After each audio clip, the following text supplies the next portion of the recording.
Hey everyone, how's it going? We're live. Oh, where'd that dolphin come from? Get that dolphin out of there, would you? God dang. What's going on, everybody? Your Ben Joravsky show for Wednesday, February 17th is just moments away. But today on the Ben Joravsky show, we're doing something a little different. We have a surprise.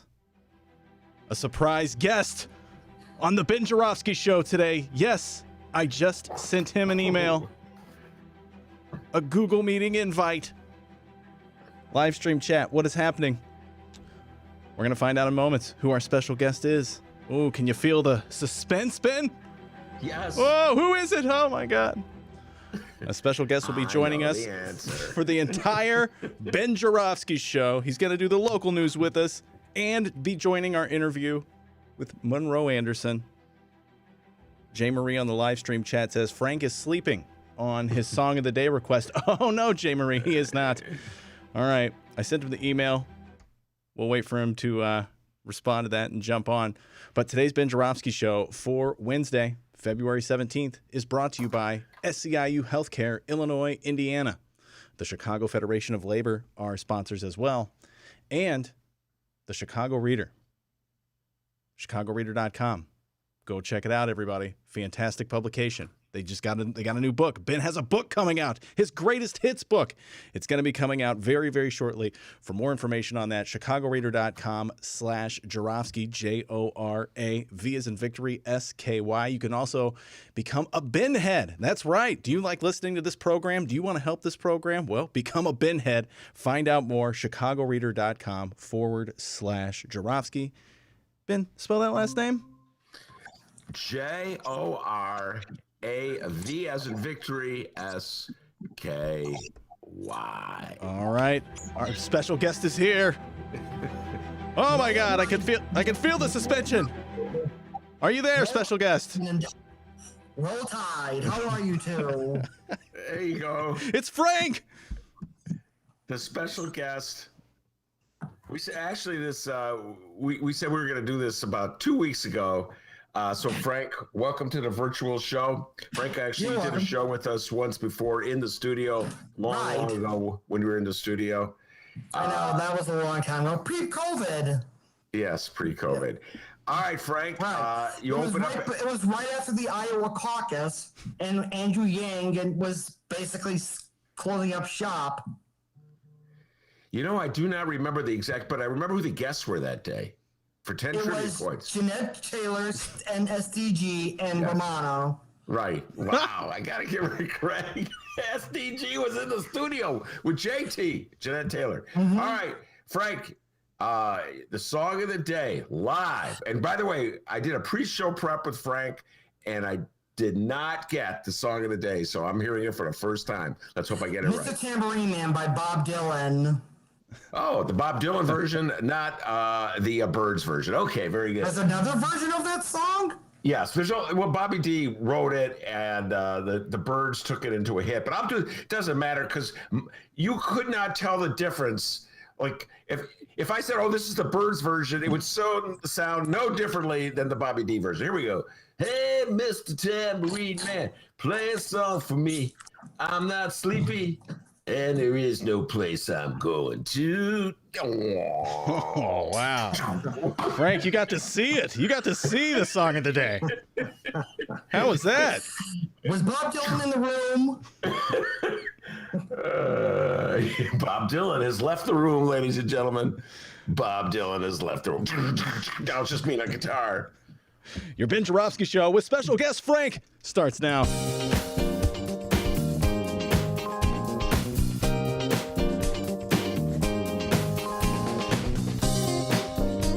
It is Wednesday, February 17th, and live from my apartment and his attic and wherever Frank's at, this is the Ben Joravsky Show.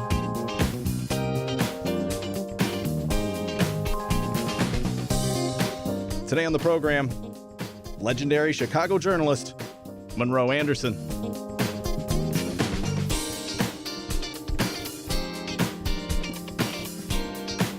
And now your host, Chicago Reader columnist Ben Joravsky.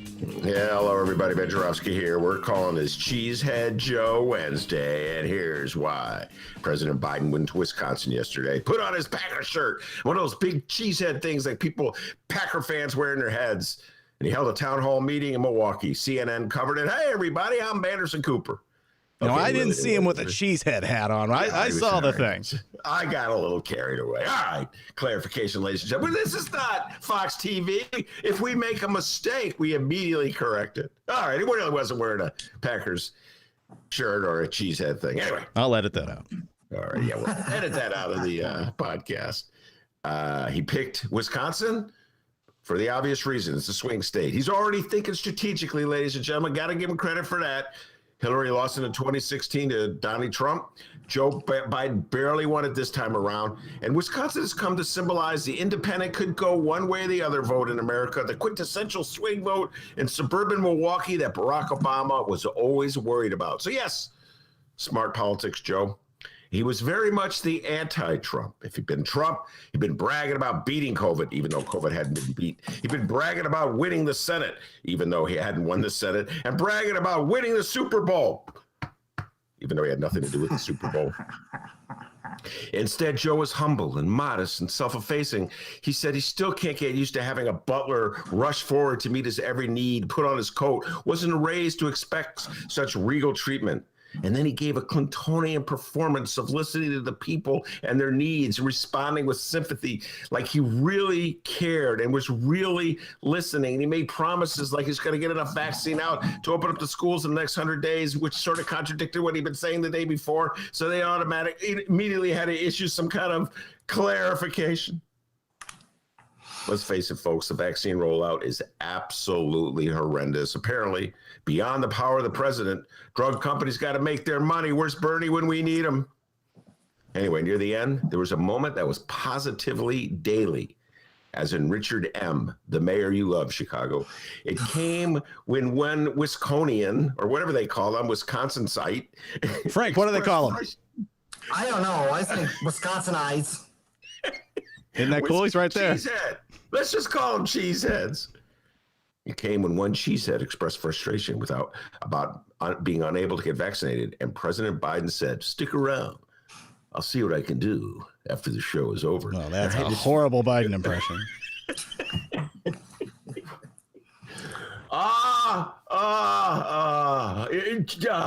more like it.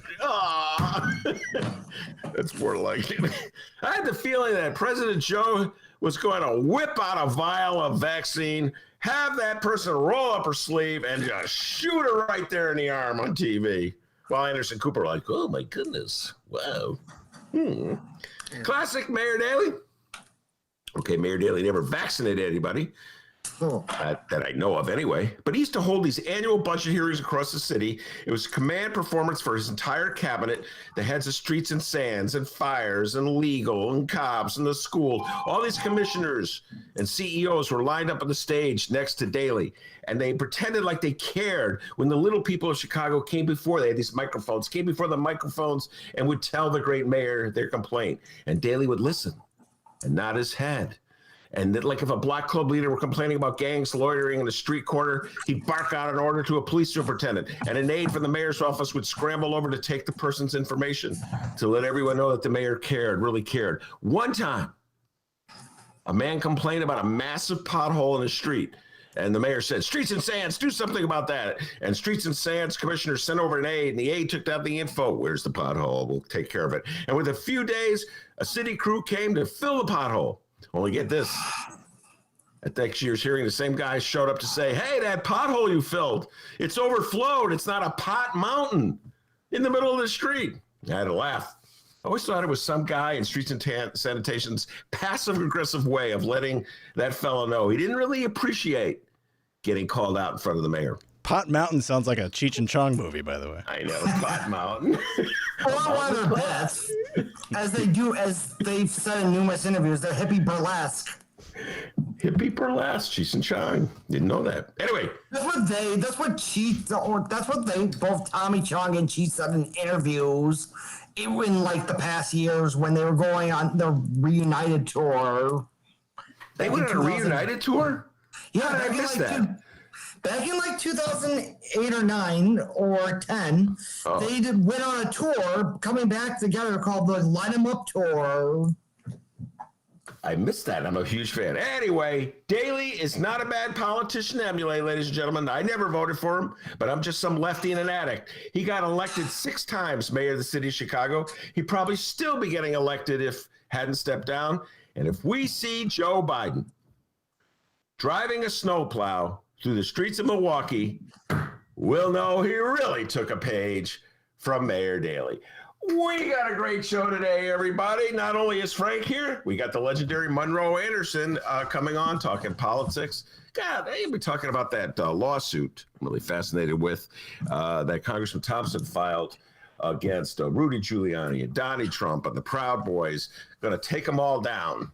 This fight is not over, ladies and gentlemen. So plenty of political talk ahead of us with the great Monroe Anderson. But before we do that, the young man from Alton, the man that Frank proudly calls Dr. D, with the news. Never called you that, and would never call you that, Dennis. I'll just call you Dennis or D. Thank you.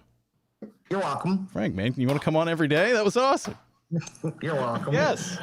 Dennis here, along with Ben Jarofsky Show listener Frank.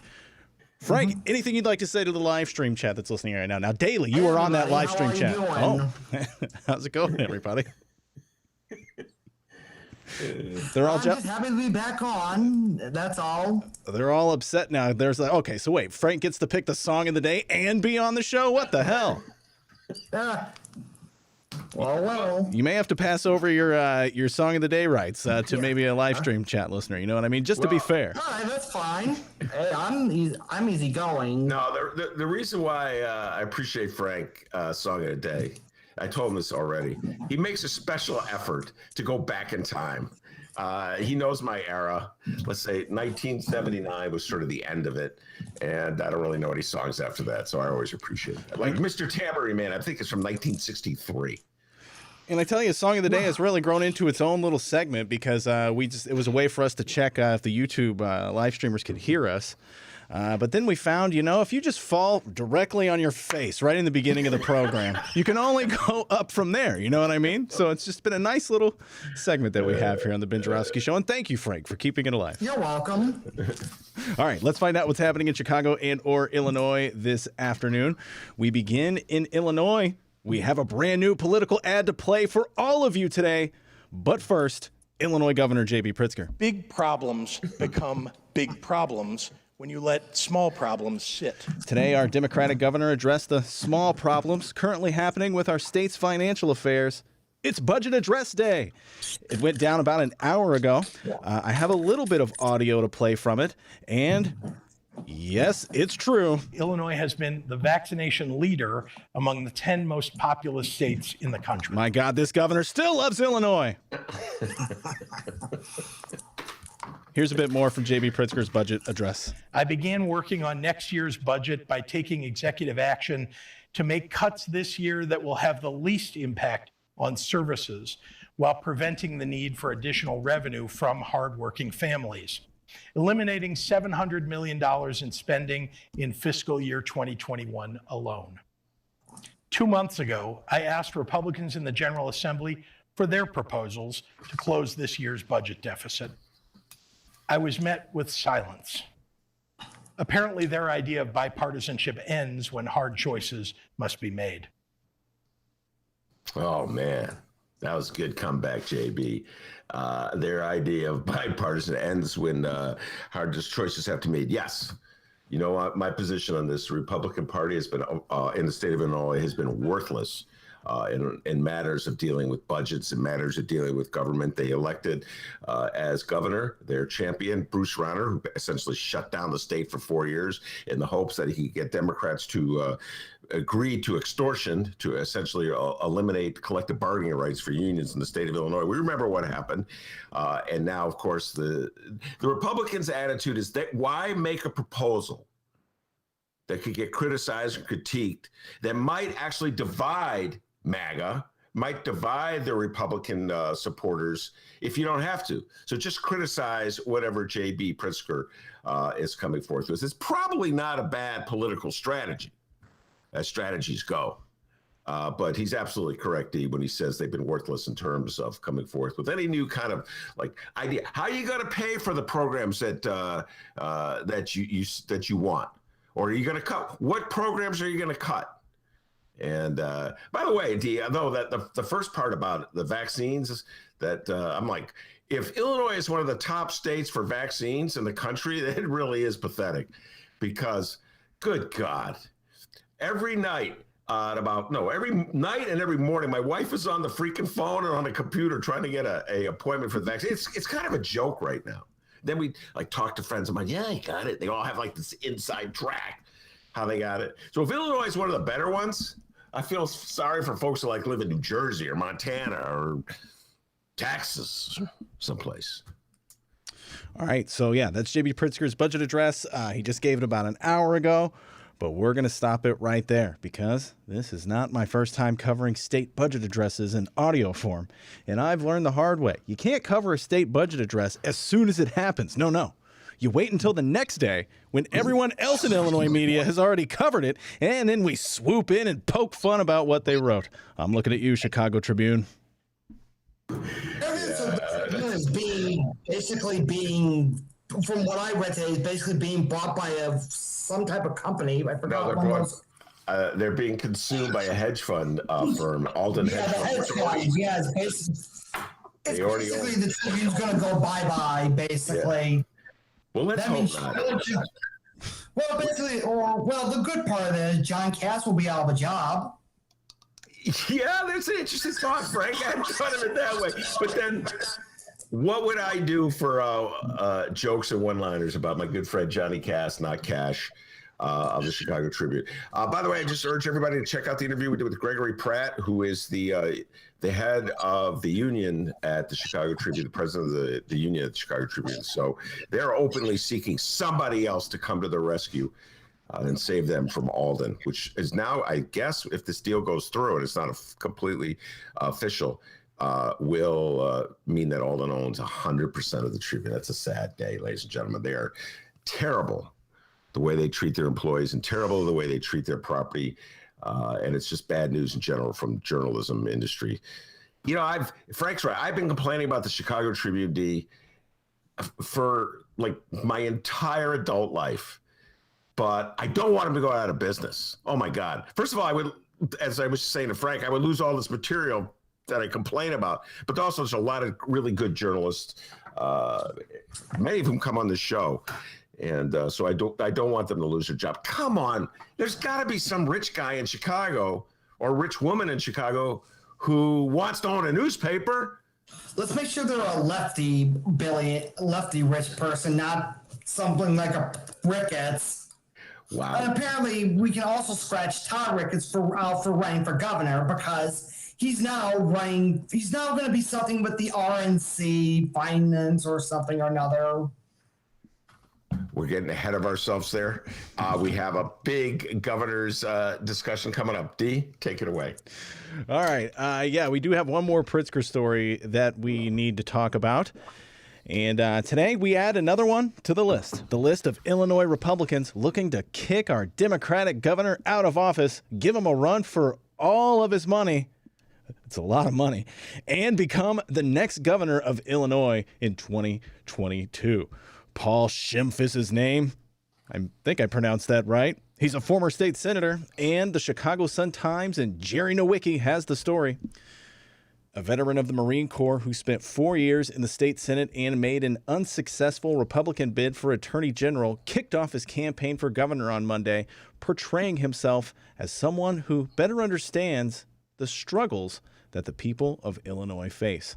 The second Republican to enter the race to challenge Governor J.B. Pritzker, former state Senator Paul Schimpf sought to distance himself from the Democratic governor on both policy and life experience. We have quotes from Schimpf. Schimpf says, quote, "I know what it feels like to wake up in the middle of the night wondering how my wife and I are going to pay for our kids' education or what the next property tax increase is going to do to our family budget." The Waterloo Republican cloaked himself in the mantle or former President Ronald Reagan, but Democrats dismissed him as more in the mold of Donald Trump and former Republican Governor Bruce Rauner.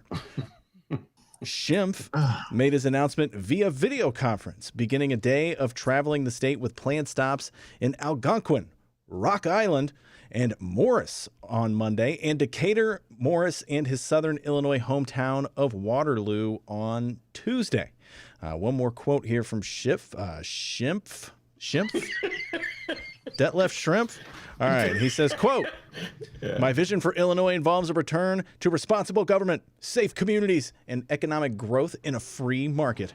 We need a governor who welcomes and insists upon legislative oversight of his administration." All right, anything can happen. I do not see, however, and I'm usually a very pessimistic guy, but I do not see a road forward for Shemp. And because to win that nomination, to win that Republican nomination, he's got to capture MAGA. And to capture MAGA, he's got to move so far to the right that all those little vague pronouncements he made about free market and believing in the little man, et cetera, and so forth, all of that will be replaced by some really hardcore pro-Trump, anti-democratic rhetoric, talking about the radical left. That's where he's going to have to go eventually to win MAGA. And if you go there, then it's going to be really hard to go back to capture the rest of the state. And then even, by the way, any attempt you make to move to the center will be attacked by MAGA as being a betrayal of Trump. Look, the first question he's going to be asked about impeachment. How is he going to duck and dodge in that one? What about when he's asked about the insurrection? How's he going to duck and dodge and weave and move in that one?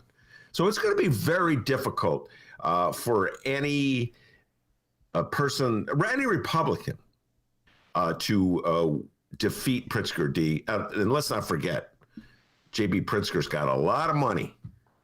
So you're going to be up against a well-oiled machine. So right now, Pritzker's down in the polls, as I understand. He was at as high, his approval rating at the start of the pandemic, or as high as 63%. I think I saw the other day it was at 49%. And I realized that downstate Illinois, he's reviled. There's another contradiction right there. I just thought about like, how do you deal with the notion that you have to open up the state? Maybe this will be not even an issue, by the way, by 2022. Let's hope the pandemic is over. But the notion that you have to open up the state while allowing business to operate, and then at the same time saying you would do the right things to get people the vaccine and protect people, etc. It's just a contradiction right there, where the Republican Party hasn't even signed on to the fact that there is a pandemic and it is a serious threat. So I don't see it, D. I just don't see right now the road to victory. Maybe I'm being overly optimistic. Well, we also have a couple of other, he may not be alone in the primary. Apparently, according to Shia Coppels, and what I read this morning in Daily Kos, that Rodney Davis and Darren LaHood have not ruled out a bid against Pritzker, and also Darren Bailey's is expected to announce to run for governor.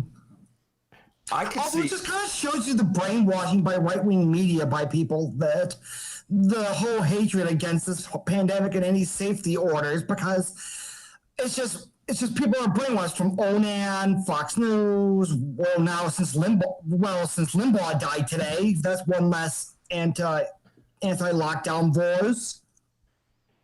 Yes, by the way, I was going to talk to Monroe about Rush Limbaugh. If you see these fond memories of Rush Limbaugh, I've been really Frank, you were the first person to send me a text saying that Rush Limbaugh had died.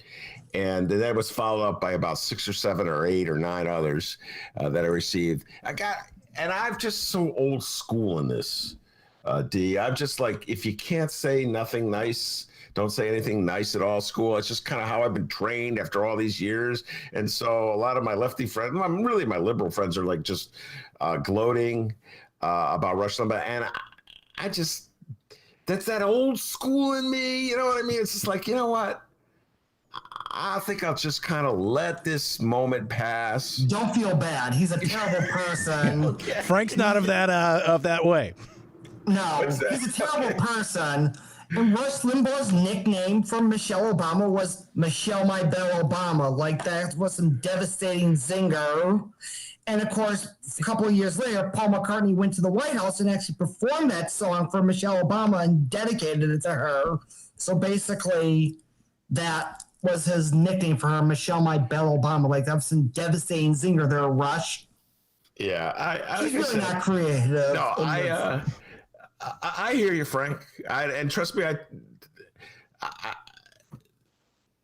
well, my Rush Limbaugh story. Remember, D? That one time we were driving to DeKalb, and Steve, the ad salesman, said, "Hey, Ben, let's see what Rush has to say." Oh, it's nothing worse preparing yourself for a left of center talk show than listening to Rush Limbaugh's nonsense. I finally said, "Steve, you got to turn this off. This guy's driving me crazy."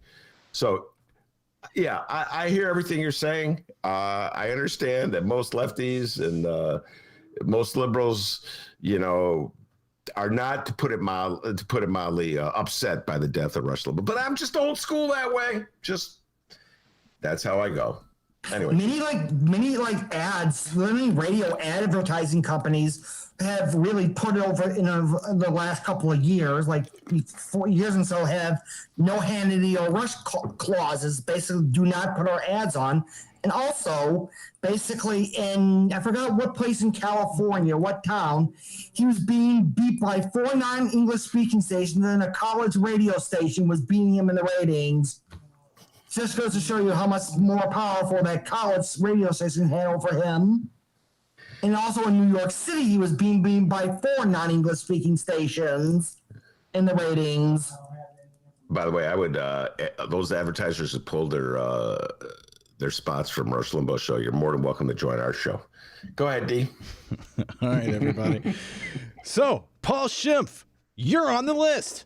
Remember, also on the list of potential Pritzker opponents, the downstate senator, DB, the big feller, Darren Bailey. That is correct. Chicago Cubs owner, Todd Ricketts. And finally, in the probably, but not likely, but boy, is it fun to talk about on a podcast department, one Mr. Cow. Man cow. It's the butter cow, which has 9 hearts to represent the 9 essential nutrients in milk. That's right, it's made entirely out of butter, and it's a state fair tradition since at least 1922.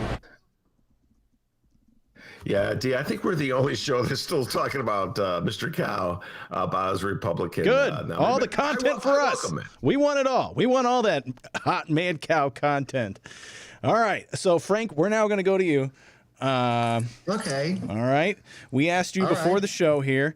So we got Todd Ricketts, this Paul Schimpf feller, and finally, Man Cow. We asked you to give us your top 4 picks of potential Pritzker opponents to run against Governor Pritzker on the Republican ticket or whatever ticket. So, Frank, if you could, give us your top 4 picks. Well, Mancow is still up in the air. Todd Ricketts, you can just cross out because he's now becoming a fundraiser for the RNC or some Republican thing. So he's basically, you can just scratch him off the list. It's going to be interesting to see if Darren Bailey, or now if it's basically Ronnie Davis or Darren LaHood, if they can even make a dent. Well, maybe Darren LaHood, because he was one of the people that voted to not certify the election, even though he was one of the few the majority of the Republicans to basically not certify Biden's win. So he probably still has the MAGA vote, but he would still have to win all the collar counties, maybe except maybe DuPage, but basically he would have to get to like Champaign, Jackson County, home to SIU, and all the majority of the college counties in Illinois. He had to get through those, and then Cook County, and then Lake County, which is now blue, and all the others. And he would have a hard time because, like you said, he would have to go far. They would all have to go far to the right. Yeah, that's a good point, Frank. The congressman, I hadn't thought of that, but just think about that. The congressman who actually made the vote with Trump to not to certify the electoral count.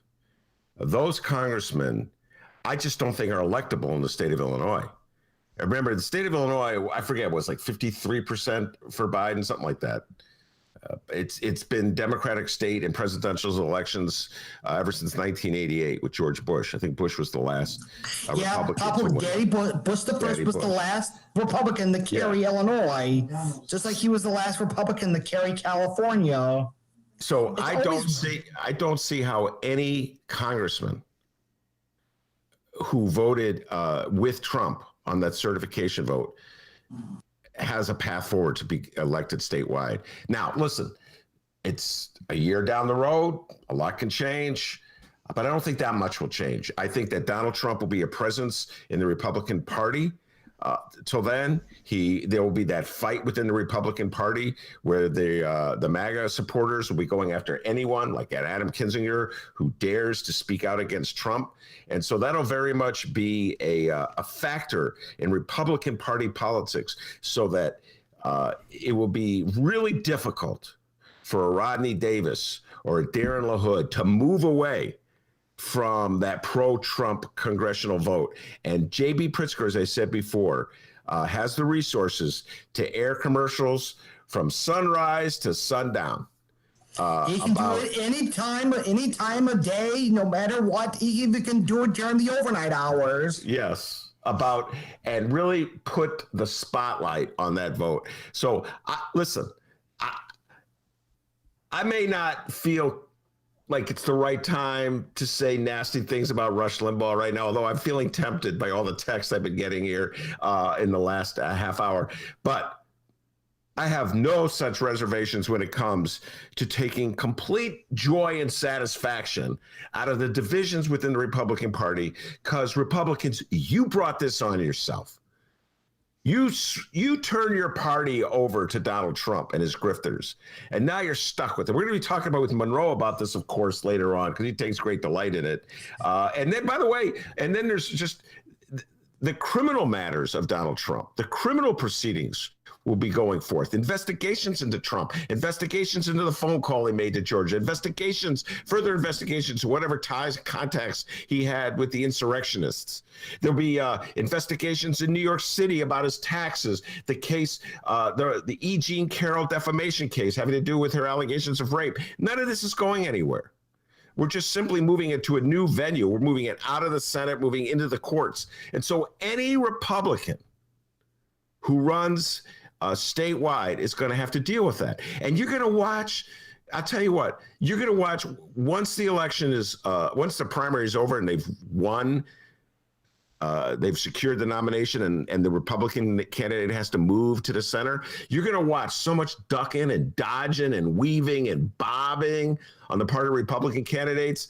If they truly want to win over the independent vote or the moderate Democratic vote, you're going to have to see them really sort of play that ducking and dodging game to avoid looking like they're a puppet of Donald Trump. Or they may just go Jeannie Ives, all out full MAGA, and just wave the MAGA flag all the way to the end, which will be a disaster, because I don't see a MAGA Republican winning statewide without, as I said, doing what Adam Kinzinger potentially could win statewide because of the stand he's taken to Trump. But I don't know how he's going to get out of a primary. And then once he's in the general election, his opposition to choice is really going to hurt him in the state. So, D, I'm not crying for the Republicans, but it's going to be tough going for them. Well, this has been sorry, Dennis. No, go ahead, this has been a long time in the making, since the 70s, since the Southern Strategy.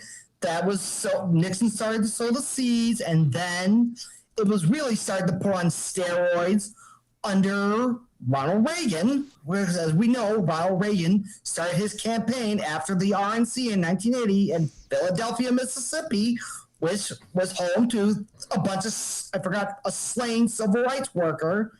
No, three of them. Three slain Goodman, Turner, and Swade. Yeah, 3 slain civil rights workers, where he's talking about states' rights and welfare queens. So, and then basically, not Obama's fault, but basically because what really started to get full form with Obama, with the Tea Party movement, and then the roosters came to roost in 2016 with Donald Trump. ID. All right, now to today's political ad. I think we got four opponents for Pritzker, right? All right. Now to today's political ad. And I tell you what, when you're not clobbered over the head with these things during election season, political ads are fun. Left-wing ads, right-wing ads, ads from familiar friends. Springfield politicians, they promise they won't tax retirement income if their constitutional amendment passes. It's all good times here on the Ben Joravsky Show. And I think we're going to have a good time with today's ad. An ad from our friends of the Republican persuasion at the National Republican Senatorial Committee, a group looking to move on from our former Republican president, one Donald Trump. I'm not a doctor. So what's the new game plan? Well, surprise, it's not new at all. Attack Democrats and unions. According to NBC5 Chicago, Republicans actually see an opportunity to begin winning back the suburban voters they lost under Donald Trump's presidency by capitalizing on widespread frustration with pandemic life and directing it at an old enemy: teachers' unions. The NSRC are also throwing a bit of shade over to our Democratic Illinois Senator Tammy Duckworth, saying Senator Duckworth has remained completely silent on reopening schools, choosing to cower to the teachers' unions that fund her campaign rather than fight for students across the country. All right, so I have the ad here. Shout out to the meanest Illinois political bulldog in the yard. One Capital Facts' Rich Miller. The ad is titled #Open the Schools, Senator Duckworth. And once again, it's from the NSRC. It is not clear to me where the president's position is on reopening schools. I wish he'd be quiet and let the experts deal with this. Let the CDC speak to this. The hypocrisy of the left, they say they want to follow the science. The CDC says open the schools. The Biden administration says, we'll wait and follow something else. It is the mantra of President Biden's COVID response team that science, not politics, will drive its policy in the pandemic. Most experts are saying that you can reopen schools. The administration seems to be all over the place on this, frankly, and can't get their story straight. There is increasing data to suggest that schools can safely reopen. These poor kids are not in school. They will never recover. Fact is, in December, we approved $82 billion to reopen schools. They still won't do it. Why is the White House having so much trouble answering this question? Oh my God, this music.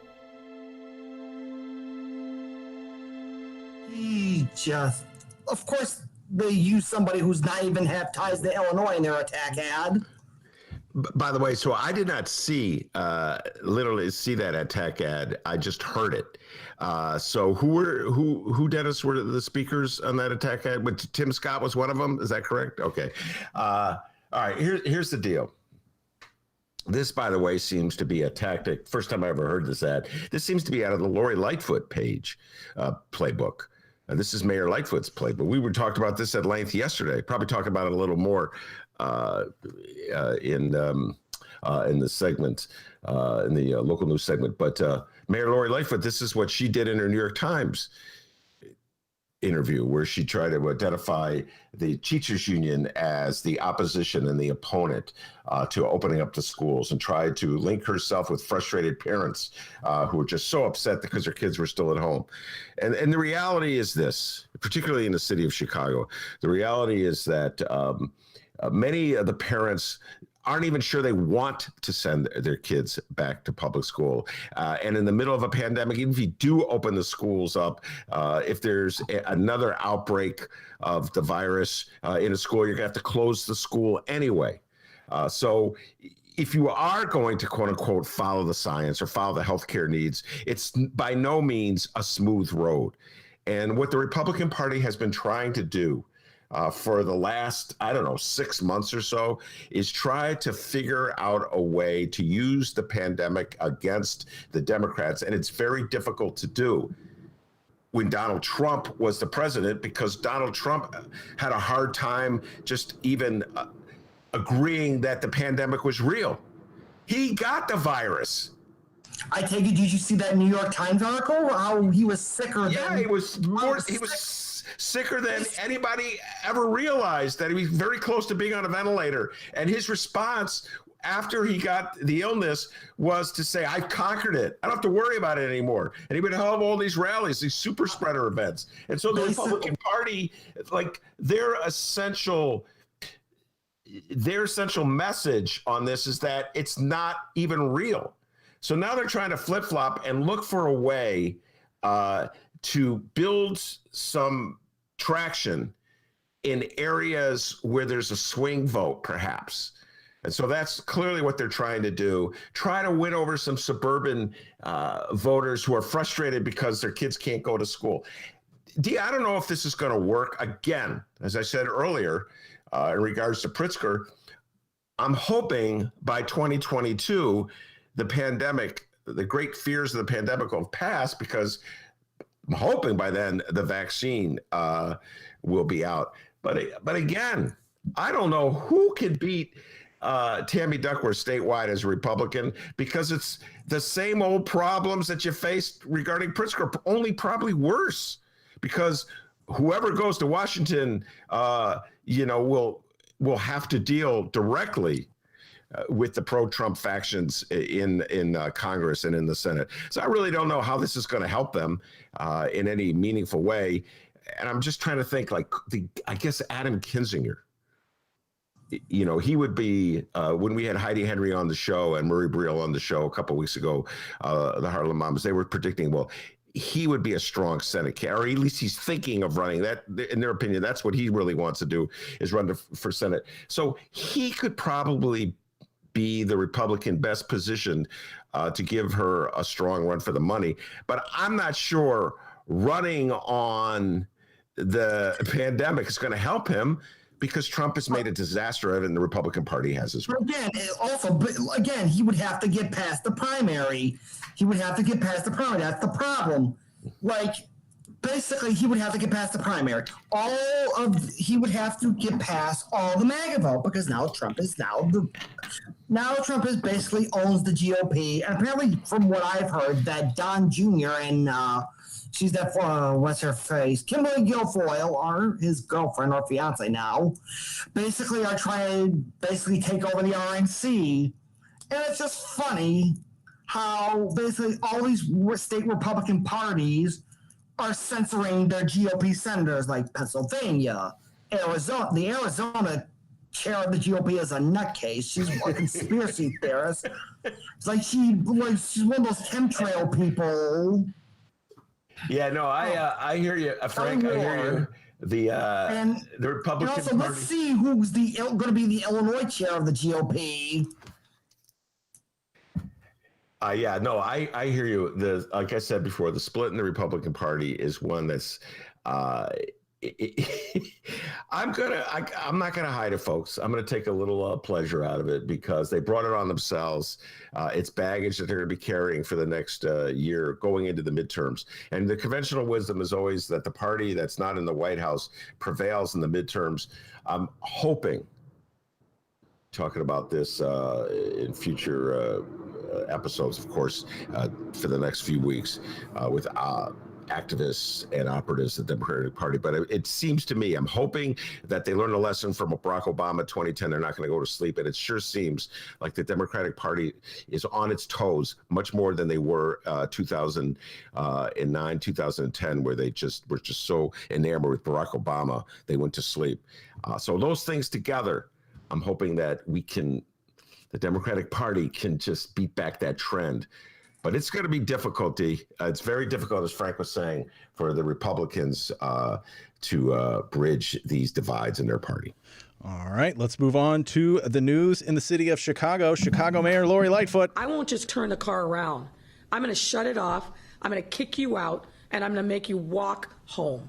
All right, we have no public events scheduled for Mayor Lightfoot this afternoon. Frank, any ideas as to what the mayor could be doing at this moment, right now, 1:48 Maybe p.m.? she could probably having lunch in her office, but she did say in a press conference, like she hammered it twice, that the reason why she's so gung-ho of reopening the school is because her daughter goes to private school and they're back to in-person learning, her daughter's private school. And she said it twice in a press conference.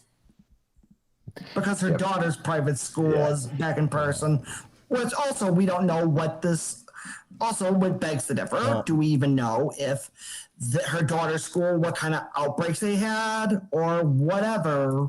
We don't know because we don't know the records.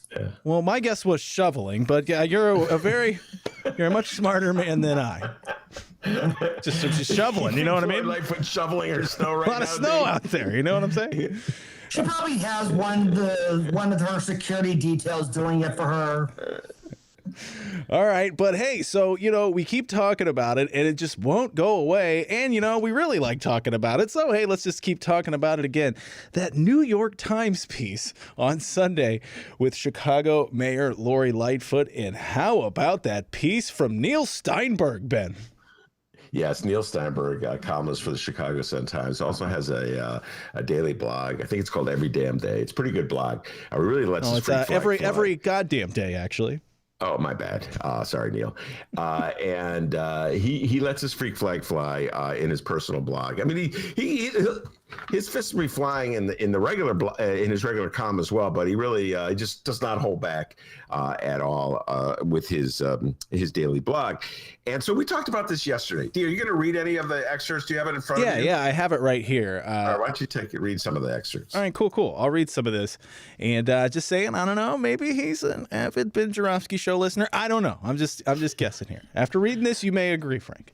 All right, so it says here, so Monday, I was at lunch when I read Lori Lightfoot's interview with the New York Times. It struck me as odd that she would claim the Chicago Teachers Union has aspirations to be, quote, akin to a political party and run the city. Where did that come from? I wrote it off as the typical collapse into a heap that control freaks do. You hit me back. Nobody cries like a bully. Then Tuesday, I read Franz Spielman's piece, which viewed the Times interview through the lens of Lightfoot's campaign promise to turn control of the schools back to parents, then dragoons a cast of the knowledgeable to gather like mourners at a funeral to gaze down at Lightfoot's damning self-praise. We would never have opened without mayoral control. He goes on here, Ben. I know there was one specific line that you wanted to talk about, right? Well, yeah, he, like I said, he lets his freak flag fly there.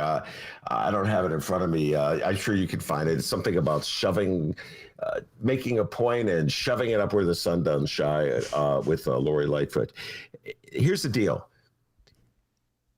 I think he did an excellent job, Neil Steinberg, in this blog post, putting a spotlight on the aspect of Mayor Lori Lightfoot's personality that's really difficult to take.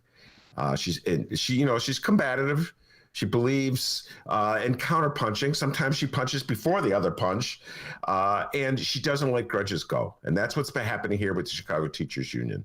And so this notion that Lori Lightfoot put forth in that New York Times interview that she and she alone was responsible for reopening of the public schools, as though it's this only an all-powerful mayor could see us through to the end of, the COVID shutdown, was, I think, a really arrogant and autocratic position to take. It did not make her look.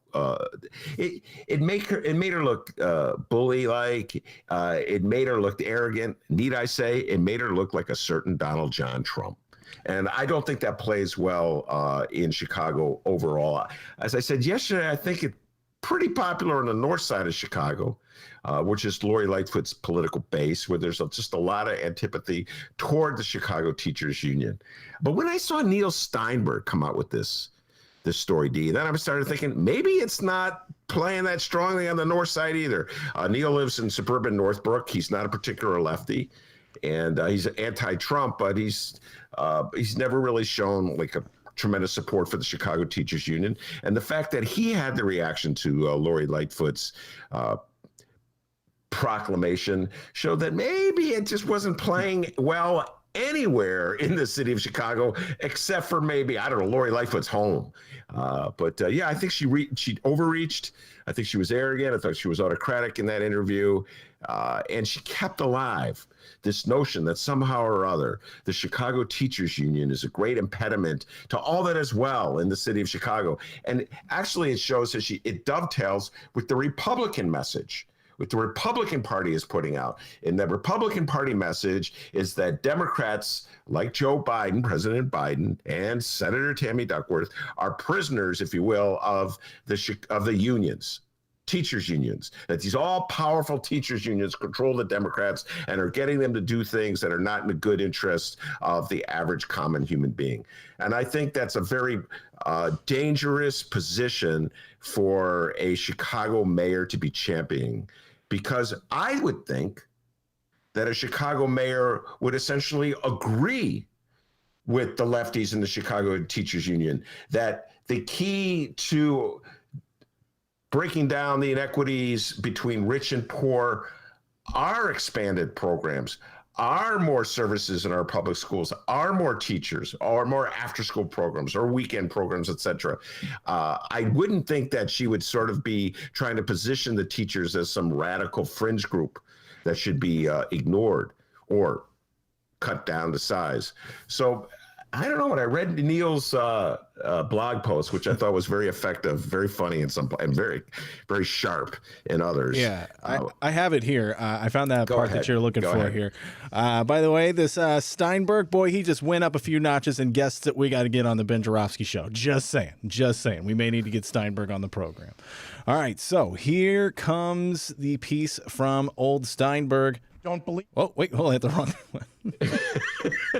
JB Pritzker, come on. JB, always trying to crash the party, JB. JB, my goodness, you're driving me nuts. All right, here we go.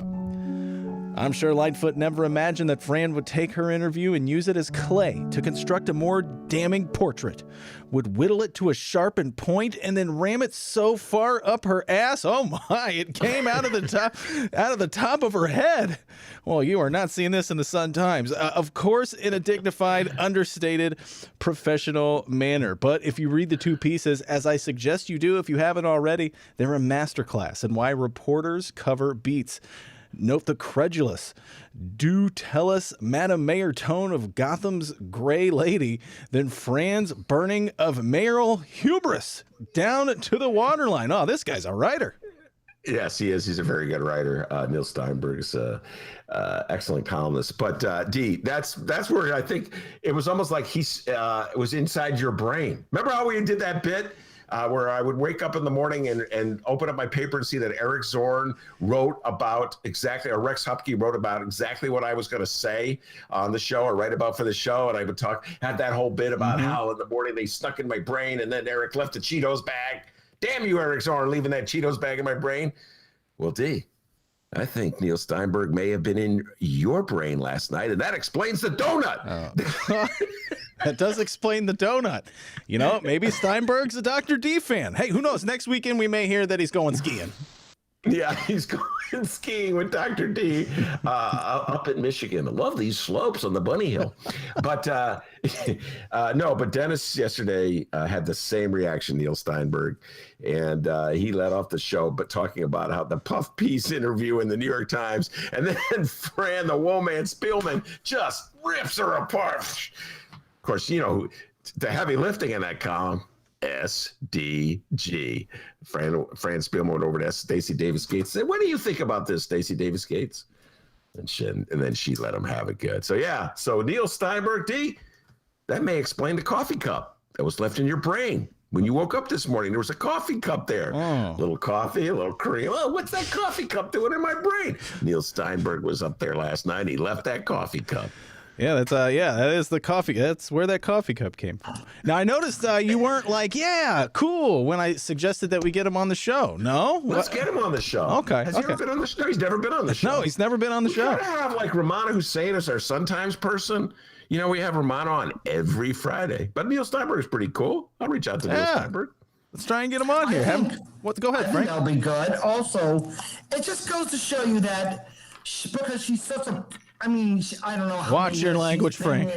How many years Lori's been in office for now? It seems like forever. But I think because she just doesn't have she has the temperament of Rom, and she just doesn't know how to. She just she bit the hand that fed her, and basically it was like, because how dare she compare the teachers union, that's something that's trying to educate children and trying to make a decent living, to compare it to the police union run by that psychopath John Catanzara.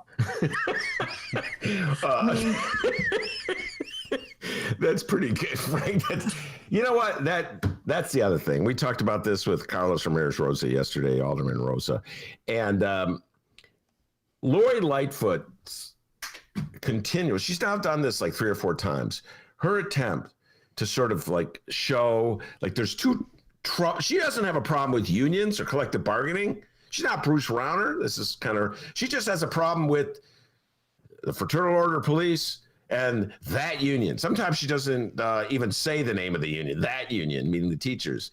Leave it to Bruce Rauner to have the Illinois FOP endorse Pat Quinn in 2014 and Pritzker in 2018, but because Rauner was so anti-union that he lost the police union endorsement. Yes, he did. Illinois police union. The Illinois police union endorsement. Yeah, not the Chicago one. So that attempt to link the left and the right to make it seem as like they're one and the same. And again, that is so offensive to anybody who you may not like. Let's put it this way. You may not like the personalities. And I saw this a lot with Karen Lewis. Despite when she was alive and was a presence in Chicago and Illinois politics, national politics, international politics, and union issues for that matter, there were a lot of people who just would tell me, Ben, I don't really like her personality, the way she goes about things. But it's hard to say you disagree with, at least if you live in Chicago and you want to think of yourself as a progressive, with a union that is championing spending more money on the public schools. And so that's just like a trick bag for mayors who want to fight the teachers union. It's like, well, are you against their agenda? Their like social agenda? You know, are you putting your personal animus towards Stacey Davis Gates ahead of the things that bind you, that you have in common? It just doesn't make sense. It's like having a fight with the part of your party that represents the values of your party. It's like you war at yourself. It just doesn't make sense in political purposes, and it just, in terms of like the message that you're putting out, doesn't it's contradictory. So I urge everybody to check out that Neil Steinberg piece. It's pretty funny, some great lines in there, and it just goes to show you, D, that great minds think alike. You and Neil Steinberg. Neil, pizza, French fries, pizza, French fries. That's the key to skiing. We can go sometime. I'm a skier. Yeah. By the way, the website for that column, everygoddamnday.com. Neil Steinberg just riffing on the latest with the New York Times and Chicago Mayor Lori Lightfoot. Ben, you mentioned it, our interview with Carlos Ramirez Rosa. People, if you haven't heard it, go listen to it, all right? It's available at chicagoreader.com and wherever else you download podcasts. What's that? You already listened to the Carlos Ramirez Rosa interview? Well, go listen to others. Over 900 episodes for you to check out of the Ben Joravsky Show.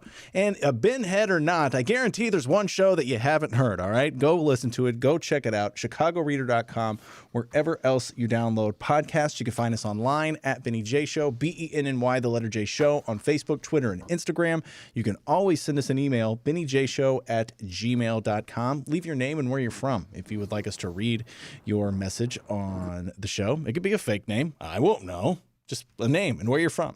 Sounds good. And you can call the Ben Joravsky Show, 708-658-4788. The number again, 708-658-4788. We would love to hear from you.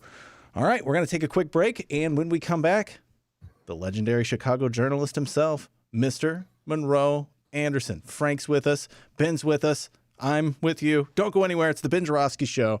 live from my apartment and Ben's attic and Frank's office.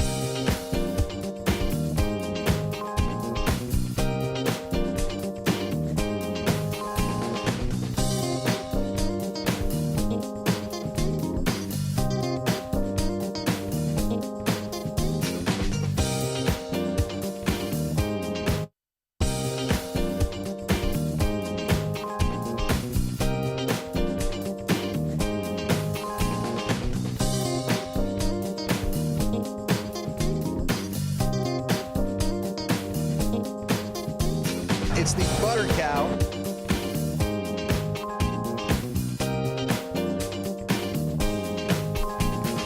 Big problems. It's the butter cow. Big problems become big problems. You let small problems sit.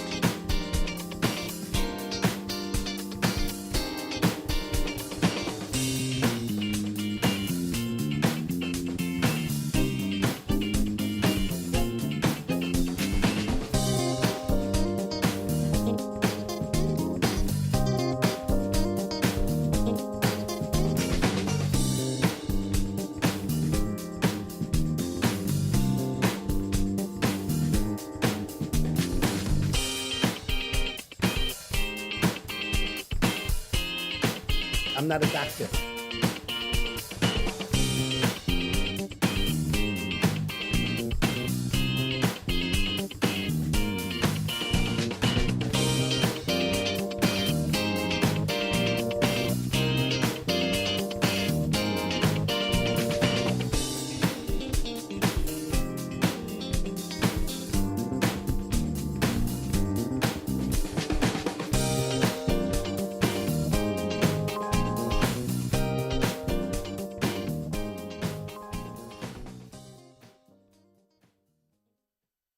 Read the Chicago Reader to get up to speed on what's what in Chicago.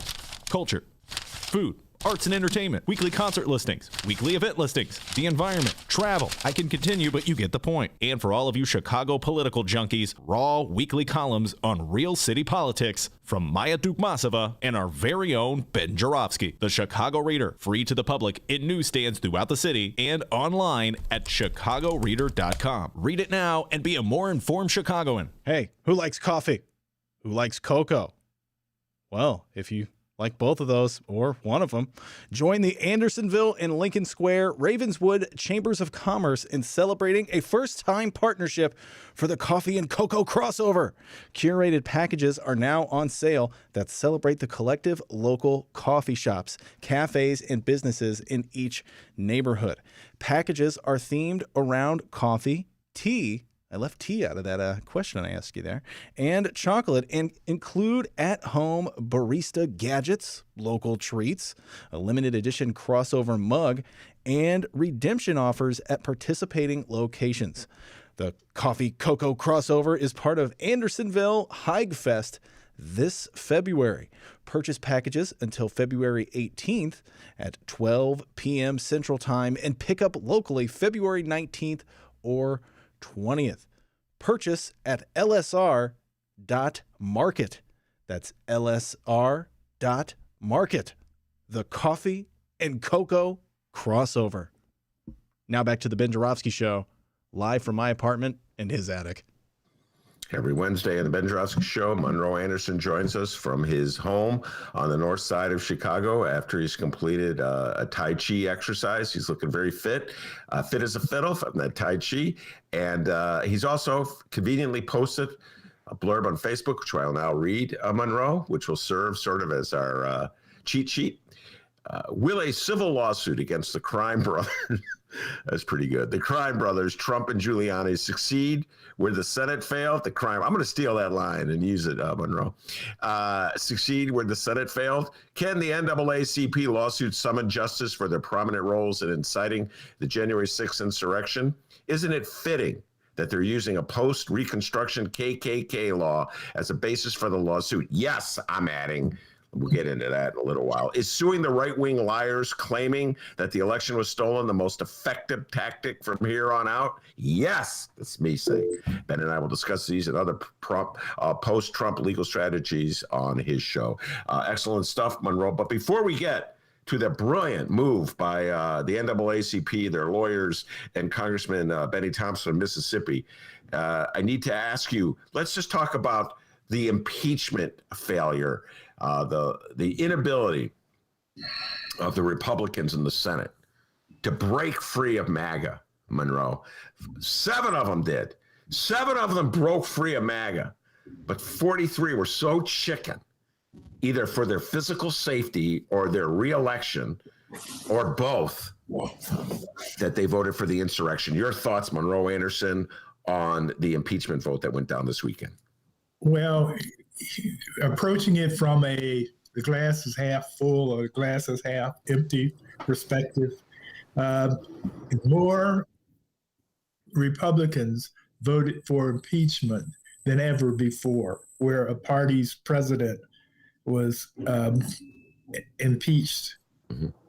And usually it's just straight along party lines. In fact, the first impeachment was also a record with one person, Mitt, for conviction. So impeachment is really, really, really a political thing. Yeah. And the other thing is the Republicans have been lying to each other for 5 years in a row. And so you can't expect them to suddenly wake up and go, wow, that's not true. This is true. I mean, thanks to Fox and the late Rush Limbaugh.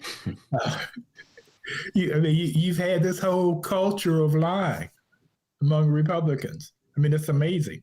I mean, Trump still won't admit that he lost the race. Yeah. He's still running around talking about how he won in a landslide. There are Ron Johnson of Michigan, senator from Wisconsin. He's running around lying. Lindsey lies sometimes, yeah, and then sometimes he tells the truth. It just depends on which side of the bed he woke up on that morning. Yeah. And if he has an invitation to play golf with Trump. You mentioned Rush Limbaugh. Let's just briefly deal with this. I talked about this earlier in the show, just a little bit. Yeah. And I'm going to make a confession to you, Monroe, that I made already in the air and just get your reaction. I suffer from this way of life, a habit I have. Like when someone dies, I can't say anything bad about them, even if I really detest them and everything they've done in their lives, how they've lived their lives, what they've done with their life. It's just something, I don't know who put this in my brain. If you can't say something nice when someone dies, don't say anything at all. And it's just like some old school thing that's so outdated. So let me ask you this. Do you suffer from that same syndrome? And if not, what are your thoughts on Rush Limbaugh? Okay, first of all, I'm reminded of that great Moms Mabley joke about her ex-husband, where she says, well, you're not supposed to say anything bad about the dead.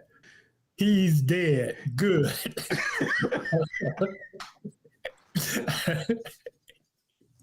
But other than that, I mean, that's a joke or a half joke or something.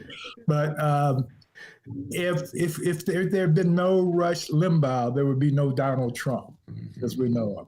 I mean, Rush is what stoked it and pumped it. Mm-hmm.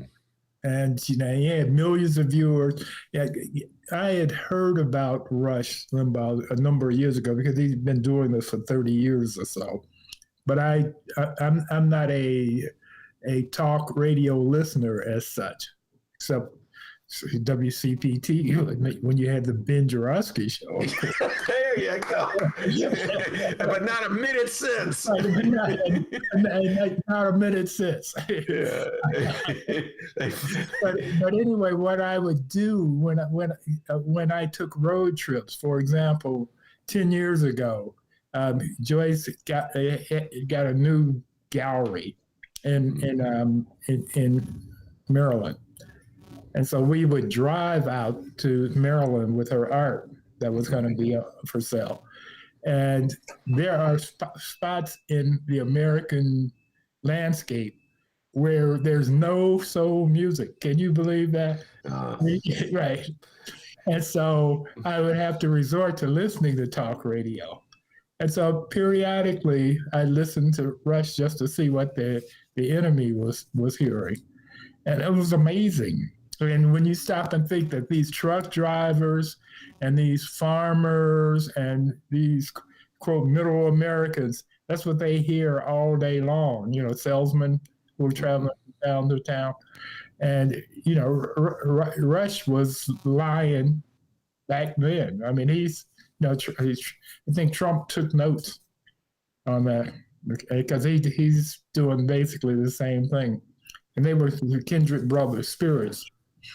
Well, one thing that I picked up from the limited amount of Rush Limbaugh that I could tolerate was the sense that people like Rush Limbaugh, as powerful as they were, as vast as their audience was, were somehow or other the victims. And this martyrdom game is part and parcel of what drives MAGA. And you read it in the columns of like your good friend Johnny Cass. You read it in other right-wing columns. The sense that they're being they're the ones who are picked on. They're the ones who are bullied, and they're trying to speak the truth, but they're constantly being canceled. And it would be Monroe, Rush Limbaugh would be saying this trash to like you said, a vast audience. I'm like, at the same time, you have enormous power. Go. It's just like the war on Christmas. Those of us who are paying a little bit more attention have figured out that if there was a war and Christmas won everywhere for months.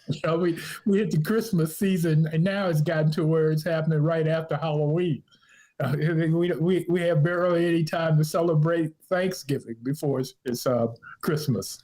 So I mean, that is so ridiculous. What they do is they come up with these catchphrases and these lies, and then they just repeat them and repeat them and repeat them and repeat them. And what you got was the echo chamber. That's what I used to refer to it before it became Maganized. I called it the echo chamber because what you do is have Rush telling the lies, and then Fox repeating the lies, and then from there on out, it just became the word.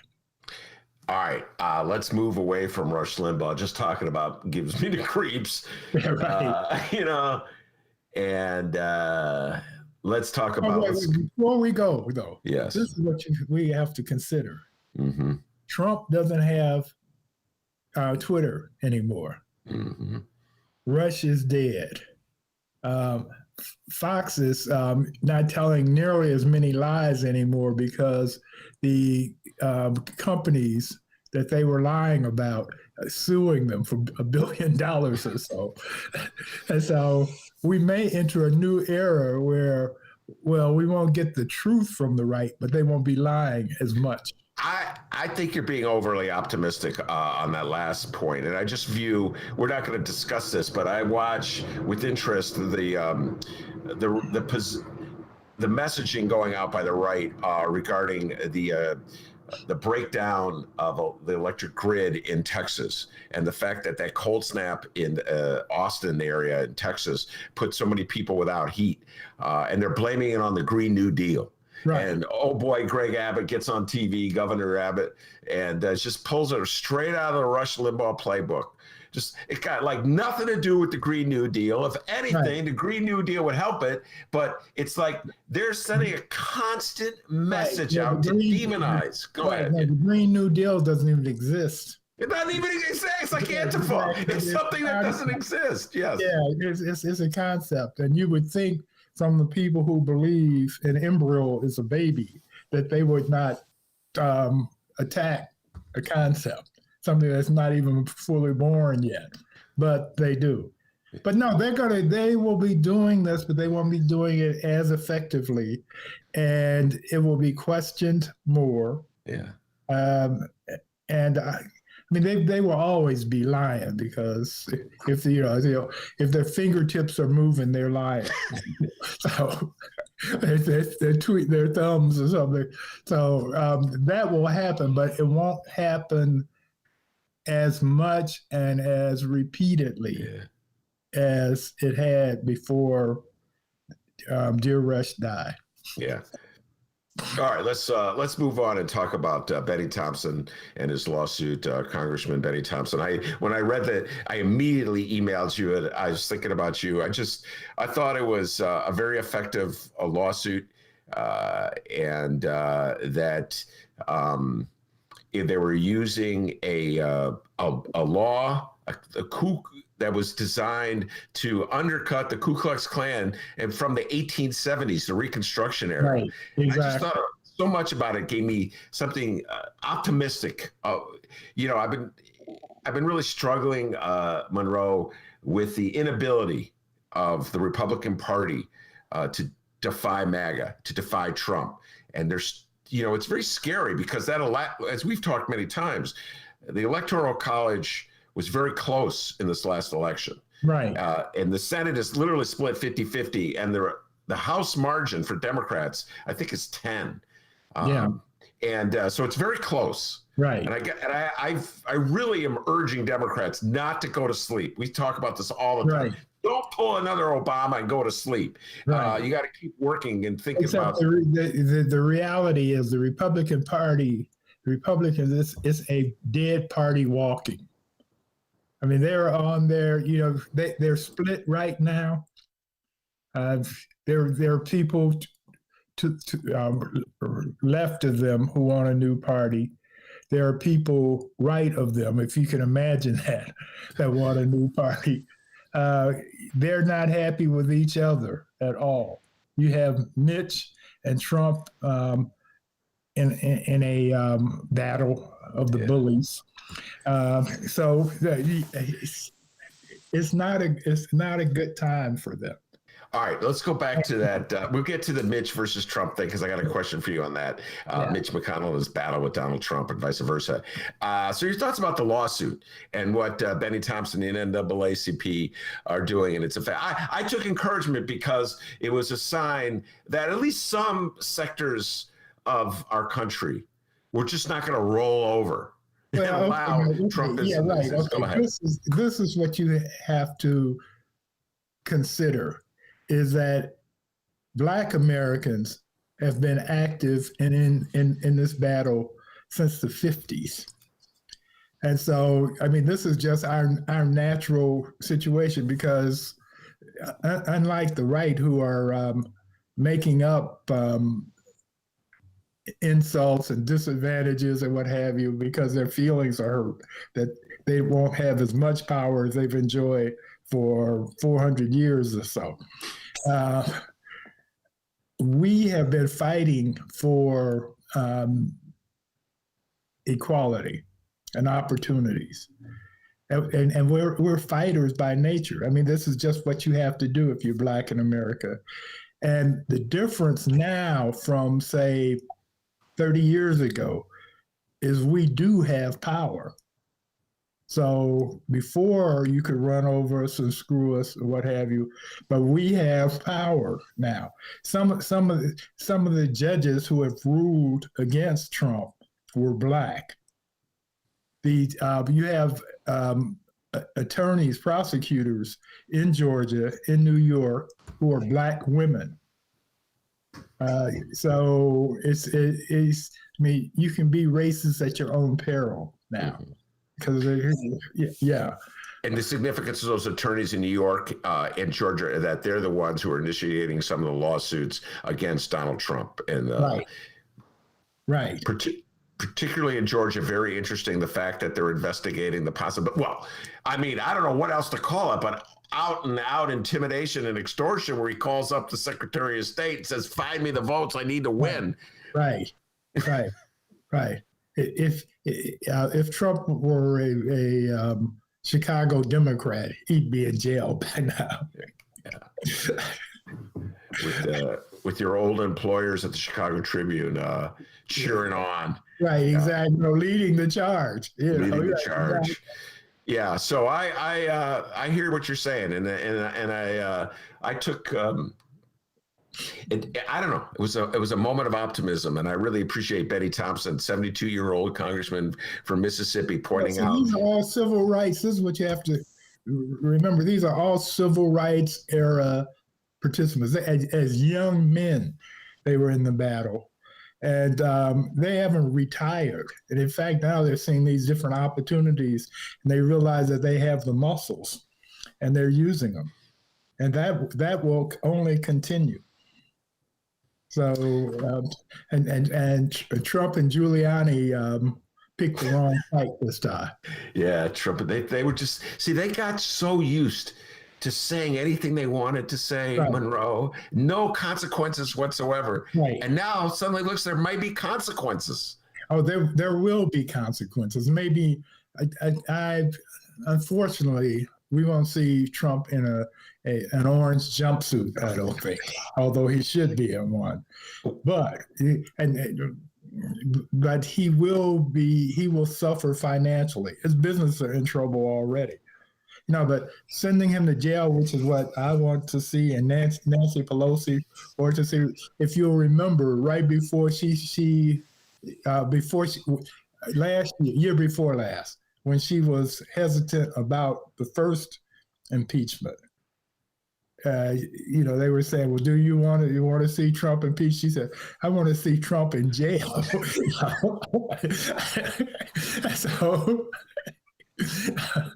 and I would too. However, this is the problem. We know Trump's a crook. We know he incited the insurrection to try to steal the election. However, if they actually send him to jail, instead of putting him on house arrest, which could happen, but if they actually send him to prison, then what are they going to do with the Secret Service guards, the House protector? Are they going to tell Ronnie the Rump Ranger to back off? Drops the soap. You mentioned that to me when we were talking before. I hadn't even thought of that. If Donald Trump goes to prison, which is, I do believe, I'm with you, it's a very unlikely scenario. But if Donald Trump went to prison, would he still get Secret Service protection while in prison? I'm wondering about that, Well, maybe some of the prison guards, that would be their job. Yeah, that would be there to protect Donald Trump. All right, well, we'll be following that case for a while, and I'll probably ask Jim Coogan to come on to do a bonus interview on it, because it is a fascinating case using a Reconstruction era law to go after Donald Trump. Yeah, I think it was 1879. Yeah, it was just afterwards. And the whole point of the law, the purpose of the law, was to prevent, lynchings, yeah. Well, it was to prevent fascists like the KKK, I don't know what you call them back then, from intimidating congressmen into doing their duties, keep them from doing their duties with physical intimidation, violence, exactly what the insurrectionists were up to on January 6th. Right. And so that's the whole purpose of the law. And it's well over 100 years. On January 6th, what they were trying to do was make null and void millions of black votes. We said we wanted Biden, and they're saying, no, you don't get Biden, you get to keep Trump. Yeah. And we will overtake the Capitol to make sure that happens. Absolutely. And let's be clear on this before we move on to our next topic. And this is something that Monroe Pointy makes every time he's on the show. Those objections that Giuliani and the other Trump lawyers were focused on. Those precincts, those wards, those voting districts were black voting districts. Right. They essentially were asking officials in Michigan and Wisconsin and Pennsylvania and Georgia to throw away millions and millions of black votes. It was treat us like jelly beans. You throw away the black ones. Well put. All right, let's move on. We'll be talking about this for a while, I know. Let's move on to, you already mentioned this, Mitch McConnell versus Donald Trump, the heavyweight champion fight among Republicans. Mitch McConnell ripped Trump in a speech on the floor before voting to acquit him, which was one of the great weasel moves of all time. Well, I think he voted to acquit him first and then ripped him. Okay, there you go. Yeah. Okay. Yeah. And then he had his priorities. Yes, he had his priorities. And then Daddy Trump weighed in, I think it was yesterday, lost track of time, ripping Mitch McConnell. Right.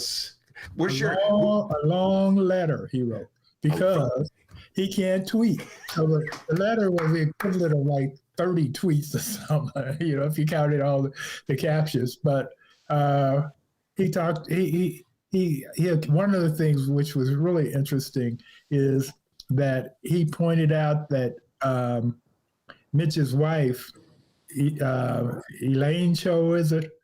Yeah, is from China, and her family is wealthy and connected and what have you.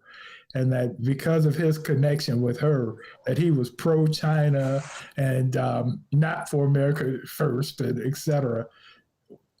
Not mentioning or considering that he hired her. Trump hired her.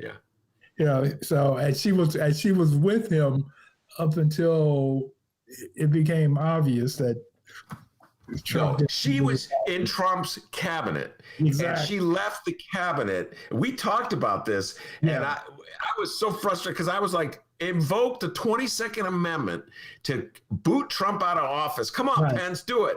And all of a sudden, all these cabinet members started leaving because I thought they were too chicken to take the stand against Trump, but she was one of them who left. Yeah, and they were too chicken. Yeah. And part of the chicken is because Trump has taken over the Republican Party. I think he has 80% backing right now. And so if you are going to be a Republican, you have to be either country first or party first. Mm-hmm. But you can't be both, as we've seen, which has happened. And most of these people, I think he signed a secret oath as a Republican that you're going to be greedy at all times. You're going to lie, cheat, and steal, and to be part of the party faithful. All right, so no ducking and dodging with this. Okay. If it was an election and you had a choice and you have no other choice, you can either vote for Mitch McConnell or Donnie Trump. Who do you vote for? Talk about the lesser of two evils. But I think I have to go with Moscow Mitch. And why is that? Because he doesn't have the cult following that Trump does. Yeah. The reason the reason that he did not vote against Trump, vote to convict Trump, was because he wants to keep his people in line. And if he went against Trump, then he would no longer be a Republican leader. Mm. I mean, had he voted to convict Trump, they would have gotten rid of him by now. Which, you know what? They're eating their own as it is. That's a very compelling point that I hadn't thought of, Monroe, and that is when I first thought about it, I go, Mitch McConnell, you're really old. You're in your 80s, so you're not going to be living forever. You just won re-election, so you don't have to face the voters until 2026. Lord knows what the world will look like in 2026. And maybe you won't run for re-election anyway, because like I said, you're really old. So why do you feel compelled? Of 22 of next year. He is hoping, against hope, I think, that the Republicans will take back the Senate, and he will once again be Senate majority leader, and he can put some more incompetent right-wing judges on the federal courts. I think you're absolutely right, by the way. And that just goes to show you how predominant Trumpism is in the Republican Party, that Mitch McConnell himself feared that he would be ousted as the Senate leader of the Republicans if he were to vote with Mitt Romney, to convict Donald Trump. So he had to play it both ways. He had to criticize Trump to distance the party from Trump, or at least distance himself from Trump. Well, he's trying to. He wants you know, if he could hire an assassin to bump Trump off and not get caught, that's probably what he would do. I mean, because Trump is hurting the party. The problem is, okay, this is the dilemma Mitch has right now, is that you have all that MAGA mob out there who love Trump's dirty drawers. But then you have all the contributors, rich bankers and billionaires or what have you, who have gotten to a point where they say, this is enough of Trump. You know, this is hurting our business and our image and what have you. So we're not going to make any contributions to the party until Trump is out of the picture. Yeah. It's really hard. And I know you've been following this. Adam Kinzinger has been releasing letters that he's received from Congressman Adam Kinzinger, one of the few congressmen who openly defies Trump, talks about taking the party away from Trump. He's been censored, reprimanded, castigated by the Republican officials. But not only that, he's got these really whacked out relatives who send him his letters saying he's in the devil's army, that he's been brainwashed. Right. leave it to Trumpsters to try to flip the coin. They're the cultists that are going around saying the other side is. And not only that, but he's going against God. Yeah. Because they're part of the so-called religious folks who love Trump. Yeah. So since God, since God, Trump is God's choice, then he's going against God's will even. That just shows the challenges Republicans are facing. And as I said earlier in the show, I'm not really weeping over them. They brought it on themselves very much. Yeah. I'm with you. If I had to choose, if someone said, that's it, Ben, you got to choose one or the other, I would vote for McConnell over Trump. But I wouldn't be happy about it. I've had some decisions like that on the local level, Monroe. I don't know, some like local aldermanic decisions down through the years that have almost been as bad for me and as difficult for me. All right, let's move on. And let's talk about. Hi, Monroe. I have something to add, actually. Hi, Monroe. I'm Frank. Hey, Frank, how you doing? Good. Well, basically, I read a couple of days ago from the Kentucky Courier-Journal. It involves Mitch McConnell. The Republican legislature of Kentucky is trying to strip the governor of Kentucky, who's a Democrat, of his powers to appoint someone to the Senate because, as you said earlier, McConnell is no spring chicken, and they're going to try to pass the bill. And McConnell is endorsing this bill in the Kentucky legislature to try, because if McConnell dies or Rand Paul gets basically kicked out, the governor is a Democrat, and he gets to appoint his successor. Right. And they're trying to strip the power of the governor, who's a Democrat. Yeah. That's because the Republicans. They bring an AK-15 to a gunfight. Whereas we have a 6-shooter, only a couple of bullets in it, and it's not they don't play fair. They're back shooters. I mean, they will do anything to keep power. Exactly. Yeah, I saw that measure, Frank. I think it was you that sent me the article. Maybe it was somebody else. And it's really remarkable how the Republican Party, everything is a tactic for them. Everything is a strategy. They've just completely thrown away anything resembling a principle. Right. And this is why I cannot urge Democrats enough to remain vigilant, not fall asleep, not pull that there are no red states, there are no blue states, because Monroe, you said it so well. It's a constant fight for them. Go ahead. Yeah, but you also have, there's always a couple of Democrats that are on the wrong side of history. You know, you have Joe Manchin. Yeah, Manchin. And Kirsten Sinema. Huh? Kirsten Sinema and Joe Manchin are the two that are really opposed to the filibuster. Right. Getting abolishing the filibuster. Right, exactly. And we don't need it. We need to, there is a limited time. We don't know whether it's 2 years, 4 years, but there's a limited time that we have this power. And we need to use it in a way that will prevent the Republicans from misusing power in the future.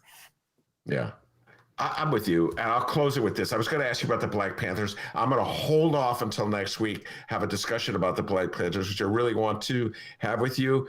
The new movie, Judas and the Black Messiah, you haven't seen it yet, so I'm going to wait for you to see it. And maybe that's your assignment for the weekend, Monroe, to watch it and talk about it, talk about the significance. Do I get a bonus check for that? Yes.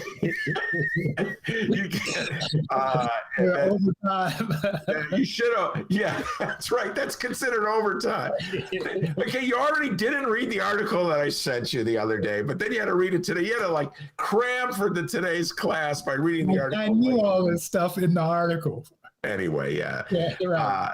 So yes, as guests of the Ben Joravsky Show know, and Monroe knows this better than most, there are reading assignments and watching assignments when you're a guest on the show. And definitely for you, it's a watching assignment. But you would like it anyway, I think. No, I started it. I just, I fell asleep on it. I started watching it at midnight. Okay, so folks, don't take that as a negative critique, because it was really late at night and Monroe had spent the entire day smoking reefer and he was really exhausted. I had Tai Chi that day. Oh, he had 2 extensive classes of Tai Chi. All right, so we're going to hold off on the Black Panther conversation to the next time you're on the show, but I will close with this. I always like to bring in a little local political discussion with you because your expertise is Chicago. As I always like to point out, you were former press secretary to Mayor Eugene Sawyer. You were a big supporter of Lori Lightfoot early on. And I know you have mixed feelings about the schools. You point out the need to open them and the concerns that teachers and other employees have about them. Lori Lightfoot gave an interview in the New York Times the other day. We've talked about it a lot on the show, where she was basically pounding her chest and saying, only an all-powerful mayor could do anything as daunting as taking on the horrific Chicago Teachers Union and forcing the schools open so the school children can be educated. Monroe, I thought it was a pretty arrogant position to take. Not unusual for Chicago mayor, okay? Unlike the one mayor you represented was the one humble mayor we've ever had in the city of Chicago. Exactly. He was too humble. A lot of good it did, but he was humble, self-facing. And with each passing year, I respect and admire Eugene Sawyer more. But what was your reaction? I found it a very autocratic and arrogant statement. What's your reaction to it? My reaction is that you should pick a side.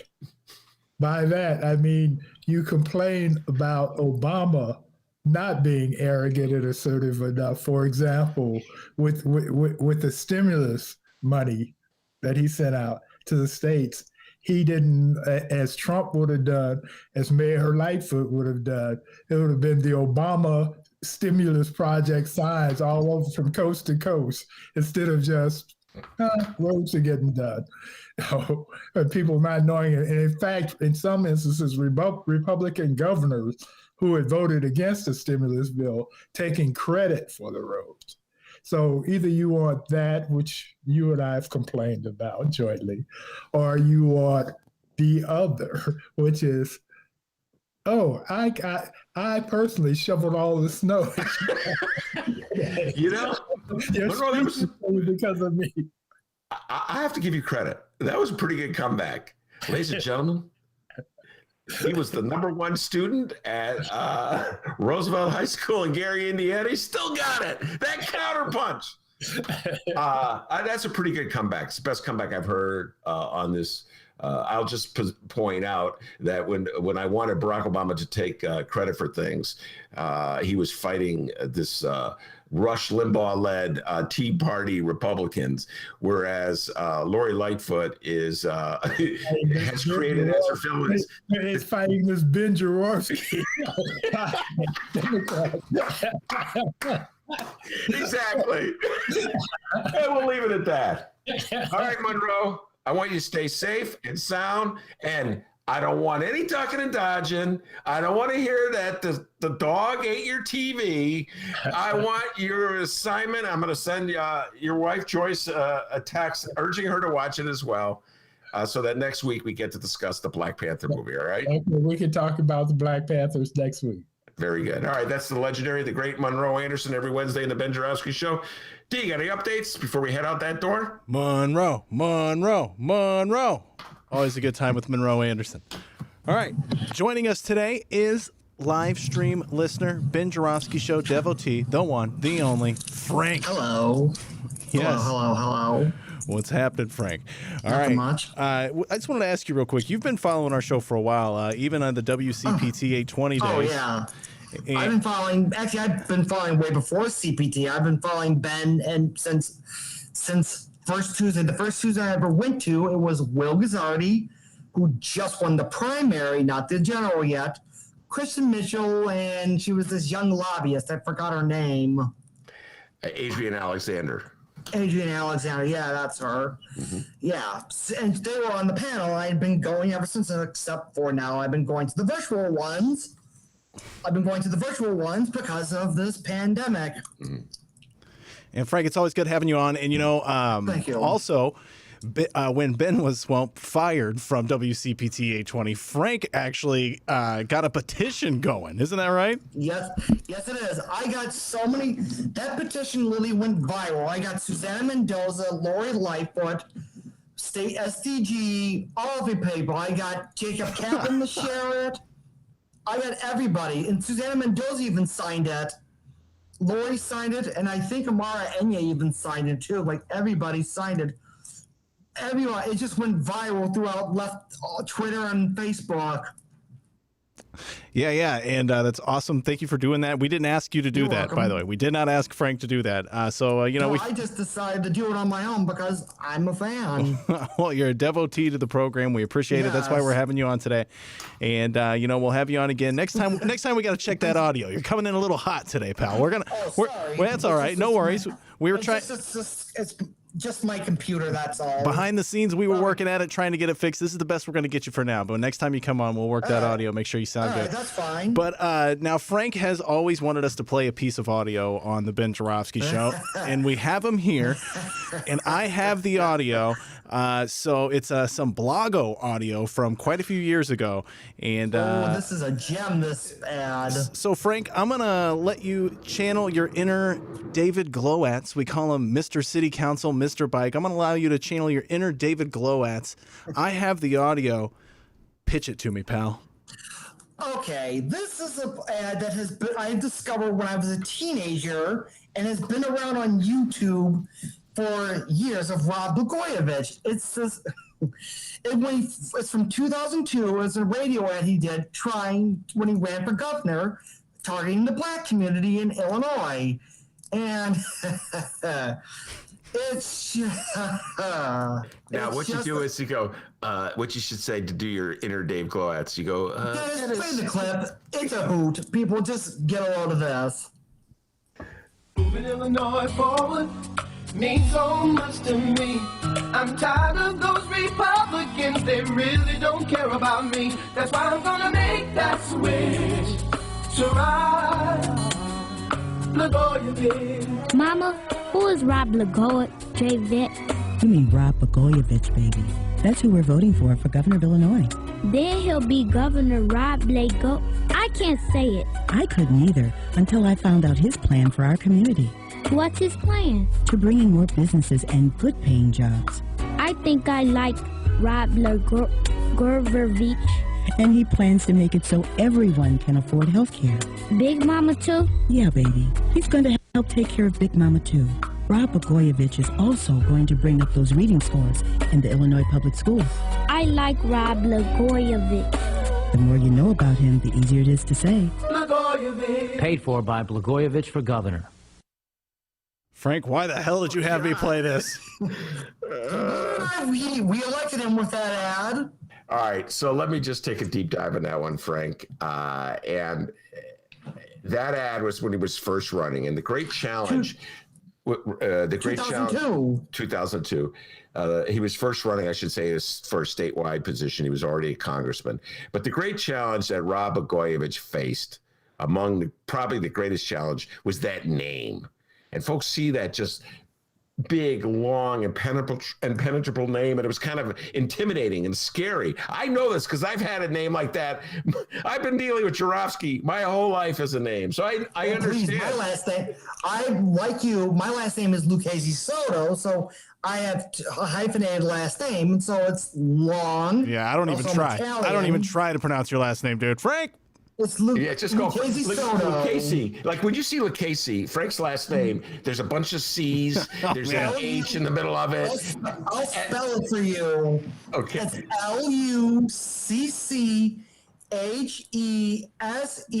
LUCCHESE-Soto, SOTO.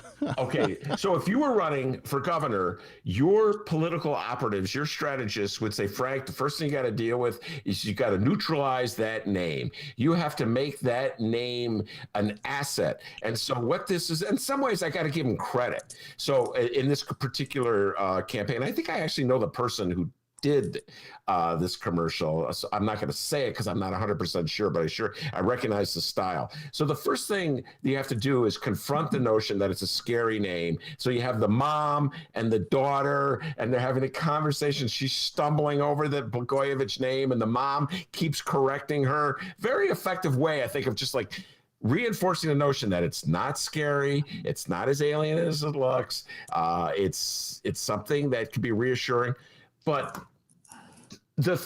his plans are just so vague. It's just so classic political talk, Frank. When I was listening to this again, like the plans, he's going to bring up reading scores. How the hell is the governor of Illinois going to, you know what I'm saying? It, like, by the way, did not do a good job on that. Just the notion that twice. We elected him twice. It's funny how Judy Varga-Pinka had much more of a career over him. Even though she died after winning re-election in 2014, but it would have been interesting if she got elected in 2006 instead of him. If he would have, it would have been interesting. Let's see. I'm partly responsible for that. In 2006, I confess I voted for Rob Blagojevich in 2002.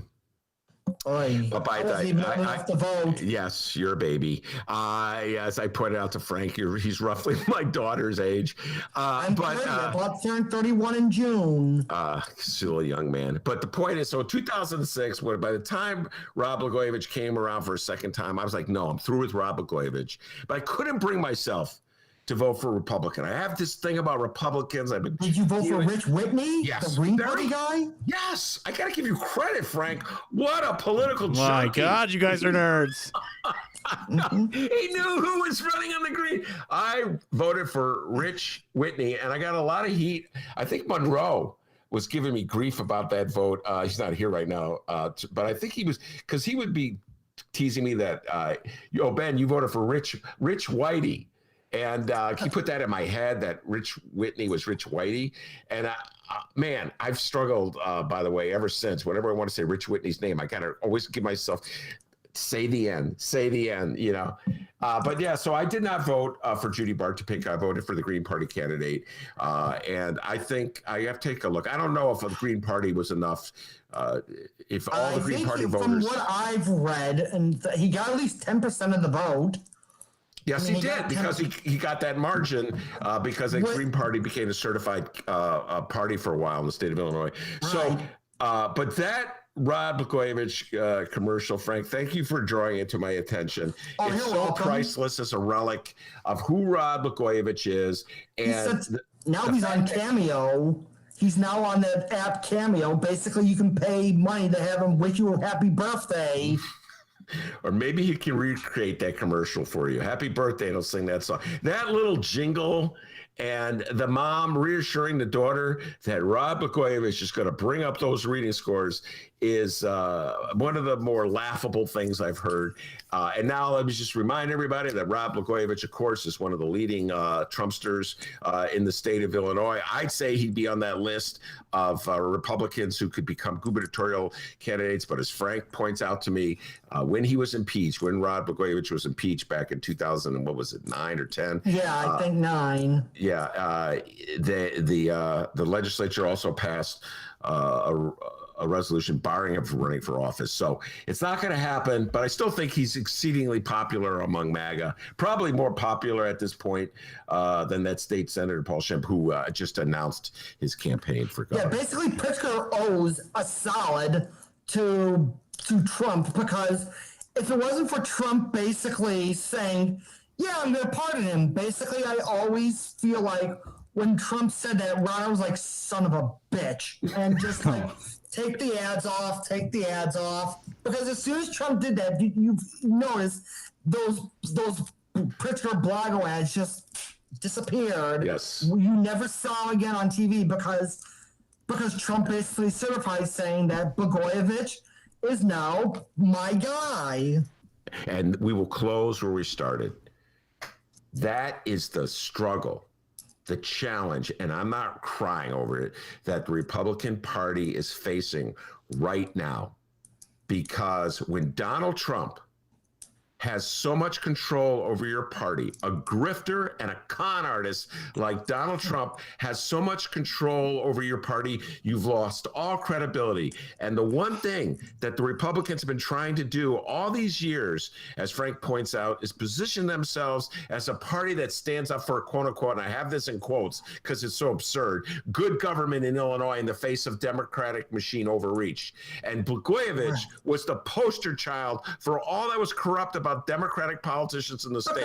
And then when Donald Trump, father-in-law, Richard Mell, when Donald Trump endorsed Blagojevich the way he did, let him out of prison the way he did, it just showed that the Republican Party had just thrown away like the last 20 years or last 10 years of their political posturing, and now they're in the desert, and I really don't care at all. I honestly, if you watch the Netflix series, Trial by Media, the last episode is all about Blagojevich. I honestly get why he got the 15 years, because it makes it very clear, because he's such an arrogant, he just kept pissing off the judge, basically, like you've always said, thumbing his nose. Basically, the judge made, what's the word I'm looking for?